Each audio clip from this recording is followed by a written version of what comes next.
سکانس اول یه کارخونه متروکه قدیمی. صاحب کارخونه که خودش یه خلافکار حرفه‌ای منتظر دیدار با یه نفره، رابرت دورانت. رابرت آدماشو اول بررسی میکنن که اسلحه‌ای دنبالشون نباشه. بعد از خلع سلاح میفرستنشون توی کارخونه. رابرت دورانت یه مافیاست. کار مواد میکنه و کنارش هم املاک و مستقلات. دلیل این دیدارم اینه که میخواد کارخونه رو از چنگ طرف در بیاره، البته مسالمت آمیز. اما مشکل اینه که همینقدر لاویداوی و مهربون پیش نمیره. به خاطر اینکه طرف زیر بار تحویل کارخونه نمیره. آدمای رابرت اسلحه‌هاشون رو توی پای مصنوعی قایم کردن و آوردن توی کارخونه. دست جمع میزنن و کل همراهای صاحب کارخونه رو صاف میکنن. همه رو بجز خود صاحب کارخونه. رابرت یه عادتی داره. هر کی که باهاش طرف بشه رو انگشتاشو قطع میکنه. واسه یه کلکسیون قنجومنجی که داره. صاحب کارخونه هم الان جزوی از کلکسیون میشه. اینجا کات میریم سراغ یه دانشمند به اسم پیتون. تحقیقاتی که پیتون داره روش کار میکنه ساخت یه نوع پوست مصنوعیه واسه آدمایی که دچار قطع عضو یا سوختگی میشن. اگه این پروژه موفق بشه میشه برای اعضای سوخته یه جایگزین ساخت. پیتون توی ساخت بافت موفق بوده. توی ابعاد و اندازه هم خوب کار کرده، اما یه مشکلی وجود داره. پوستای ساخته شده فقط 99 دقیقه دوام میارن. به محض رسیدن به دقیقه 100 همه سلولا متلاشی میشن و تمام. اما پیتون امیدواره. میگه تا اینجا اومدیم، ساختیمش، قطعا راهش رو پیدا میکنیم. غمت نباشه. پیتون با دوست دخترش جولی زندگی میکنه. شغل جولی وکالت و برای شهرداری کار میکنه. وقتی جولی میخواد بره سر کار، پیتون یهویی وسط خیابون یادش میفته که ازش خواستگاری بکنه، اما جولی جواب درست درمونی نمیده. میگه باشه، وقتی برگشتن با هم دیگه صحبت میکنیم. جولی یه قرار کاری داره با لوئیس. لوئیس یه بساز بفروش بزرگ و موفقه. آخرین کارش اینه که یه مجتمعی خیلی بزرگو میخواد بسازه. یه مجتمعی که کلی کار به وجود میاره، شرایط اقتصادی رو بهتر میکنه و کلا چهره شهر رو عوض میکنه. فقط یه مشکلی وجود داره. لوئیس همه ای کارا رو قانونی پیش نبرده. جولی یه سری سند داره که ثابت میکنه لوئیس برای گرفتن زمیناش به چند نفری رشوه داده. لوئیس میگه میدونم انجامش دادم، پنهونش هم نمیکنم، اما باید قبول کنی برای رشد شهر یه سری کارا نیازه. اما جولی میگه شرمنده قانون، ولی چیز دیگه ای میگه. لوئیس میگه ببین این قضیه به نفع هممونه. دلیلش میدونی چیه؟ اینکه یه نفر دیگه هم دنبال این زمیناست. رابرت دورانت. میشناسیش دیگه جولی. به نظر خودت این زمینا برای کدوم یکی از ما بشه بهتره؟ بیا با هم همکاری کنیم. اون برگا رو برای من بیار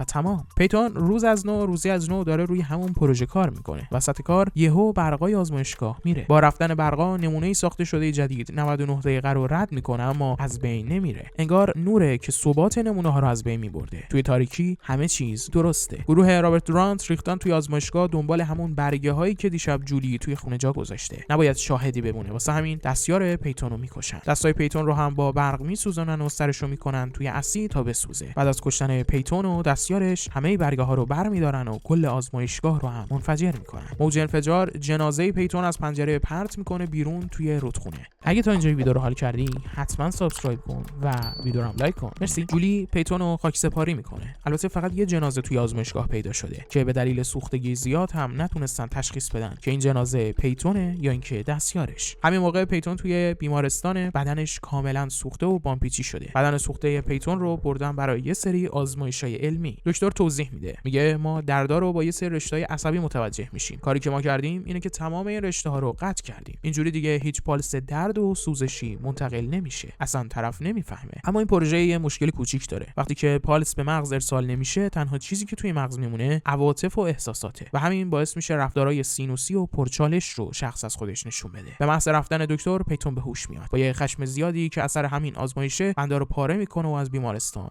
فرار میکنه. هنوز نمیدونه چی سرش اومده. توی خیابون میگرده و جولیو پیدا میکنه. جولی یهویی آدمی رو میبینه که سر تا پاش باند پیچیه. فریک میزنه و از دستش در میره. پیتون برمیگرده سمت آزمایشگاهش. میبینه همه چیز سوخته، وسایلش، همه تحقیقات و پروژه‌هاش، همه چیز نابود شده. پیتون این بار خیلی بیشتر از قبل نیاز به این داره که آزمایش و تحقیقاتش نتیجه بده. یه سوله متروکه رو پیدا میکنه و دوباره همه چیزو از نو شروع میکنه. عکسی که از خودش مونده رو برمی‌داره تا بتونه فیس خودش رو بازسازی کنه. اما گوشه عکس سوخته و پردازش ناقص و قابل انجام نیست. برمی خاطر یه همسانسازی میکنه تا بتونه کار ساخت صورتش رو انجام بده. این پروژه نیاز به زمان داره. 570 ساعت کار میبره. وسط تحقیقات و کاراش متوجه میشه که مشکل فقط صورتش نیست. جفت دستاش هم کامل سوخته و باید بازسازی بشه. پیتون وقت زیاد داره. وقت داره برای انتقام از اون کسایی که این بلا رو سرش آوردن. رابرت و آدماش. جولی دعوت شده به مهمونی لوئیس. لوئیس داره تلاش میکنه که جولی سینگل و یه جوری مخشو بزنه، اما جولی همچنان ناراحت از دست دادن پیتونه. پیتون همون موقع از کانال تهویه هوا داره همه چیزو میبینه. توی مهمونی رابرت و آدماش هم هستن. اولین شکار پیتون همون کسیه که دستیارشو کشته. طرفو پشت ساختمون خفت میکنه و میبره توی کانال فاضلاب. اونجا اول از همه ازش حرف میکشه تا بفهمه کی آدم اجیر کرده بوده، اسم طرف چیه. یارو هم خیلی سلیر لو میده. میگه هر هفته رابرت پول مواداشو جمع میکنه. یکی از آدمای مهمی هم که این کارو براش میکنه پاوله. بعد از حرف کشیدن از دریچه فاضلاب کله یارو رو میده بیرون تا یه ماشین کارشو بالاخره تموم کنه. چند روز بعدی کار پیتون زاغ یا چوب زدن پاوله. پیتون از صورت و دستاش عکس میگیره تا بتونه با دستگاهش از روشی نمونه بسازه. عکسای گرفته رو با اختراعش میسازه. یه جفت دست و صورت مصنوعی از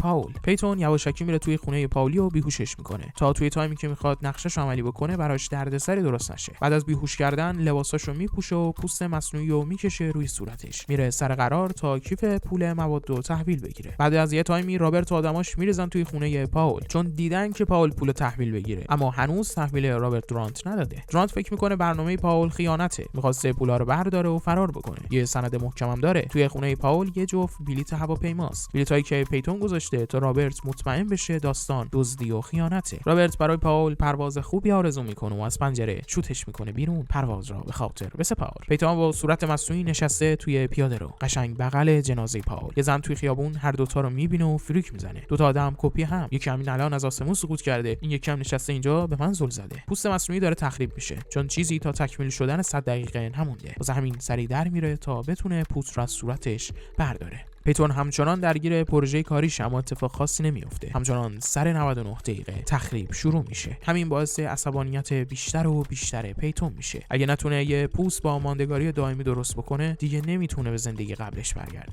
570 ساعت تموم شده و پوست صورت پیتون بازسازی شده. پیتون صورت مصنوعی رو میپوشه و میره قبرستون، جایی که جولیا میبینه. جولی نمیتونه باور کنه. اول وحشت میکنه، فکر میکنه روح پیتونه، اما میفهمه که انگار نه، واقعا پیتون زنده است. پیتون میگه من توی بیمارستان بستری بودم. روانشناسا اجازه نمیدادن تا ببینمت. خودم هم خیلی درست چیز یادم نمیومد. الانم از بیمارستان زدم بیرون که تو رو ببینم. دکترام از این ماجرا خبر ندارن. بعد خیلی زود برگردم بیمارستان. شب رابرت توی خونه داره با یکی از آدماش حرف میزنه. توی محله چینیا مواد تخص شده اما هنوز پولی تحویل گرفته نشده. واسه همین قرار فردا صبح رابرت بره محله چینیا تا تکلیف طلبش رو معلوم بکنه. بیرون از خونه پیتون همه مکالمه رو داره شنود میکنه. برنامه فردا رو میفهمه. پوست جدیدی که میسازه فیس رابرت دورانت. فردا صبح با فیس رابرت میره توی یه سوپرمارکت و دقیقاً روبروی دوربین یه اسلحه در میاره. صاحب مغازه رو باهاش تهدید میکنه و مدام اسم رابرت دورانتو توی دوربین میگه تا به طور کامل هم قیافش، هم اسلحه و هم اسمش مشخص باشه. و همین خاطر پلیس میره در خونه رابرت تا دستگیرش بکنه به جرم دزدی مسلحانه. با دستگیر شدن رابرت سرخری واسه اجرای نقشه پیتون دیگه وجود نداره. راحت میتونه خودش رو جا بزنه و بره محله چینیا. فقط یه مشکلی هست، اونم که 99 دقیقه فقط زمان وجود داره و پوست همینقدر میتونه دووم بیاره. بعد از اینکه کیف پول دوم رو هم از رابرت میدزده، موقعی که میخواد جیم بزنه سر و کله رابرت اصلی پیدا میشه. دو تایی با هم روبرو میشن. طرف مخش گیرپاچ کرده که الان کدوم واقعیه کدوم فیکه. پوست داره شروع میکنه به تجزیه شدن. واسه همین پیتون سریع و سیف فرار میکنه و کیف پول رابرت رو هم با خودش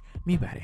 عالی. پیتون به جولی گفته که توی بیمارستان بستریه، ولی بعضی وقتا تایم داره که باهاش وقت بگذرونه. البته باید حواسش به همون 99 دقیقه باشه. پیتون میره پرتاب توپ بازی میکنه تا برای جولی عروسک بگیره، ولی یارو میگه شرمنده، پات رو خط بود، نمیتونم عروسک رو بدم بهت. همین پیتون رو عصبی میکنه و با صاحب غرفه بحث میکنه. انگشت طرفو میزنه میشکونه. تایم 99 دقیقه تموم شده و پوست دوباره داره تجزیه میشه. واسه همین سریع و سی پیتون فرار میکنه. جولی هم متوجه میشه که یه چیز اینجا درست نیست، برای همین تعقیبش میکنه. میره توی کارخونه متروکه و ماسک صورت پیتون رو میبینه. جولی میگه تو هر جوری که باشی من دوستت دارم، خودت ازم قایم نکن. اما اوضاع پیتون زیادی خرابه. لوئیس دنبال این بوده که به جولی نزدیک بشه. حالا جولی اومده دفترش تا بهش بگه من نمیتونم به خاطر اینکه پیتون هنوز زنده است. تلفن دفتر زنگ میخوره. وقتی لوئیس میره تا تلفن جواب بده، جولی روی میز یه چیزی پیدا میکنه. همون برگه‌ای که گزارش رشوه‌های لوئیس بوده، همون که می‌خواست نابودش بکنه. کسی که برگر از خونه برداشته رابرت و تیمشه. الان هم که اینجاست. همین یعنی بین رابرت و لوئیس یه رابطه‌ای وجود داره.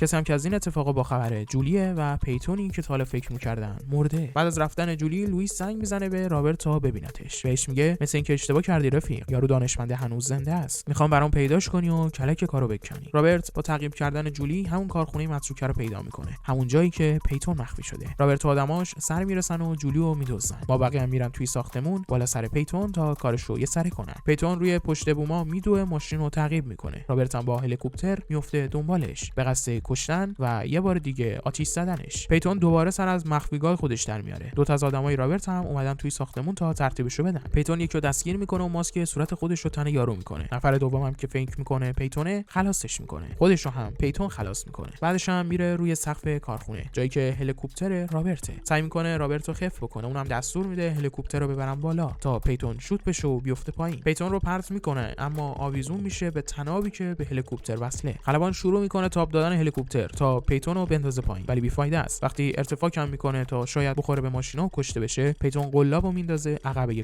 کامیون میره توی تونل و هلیکوپتر هم منفجر میشه.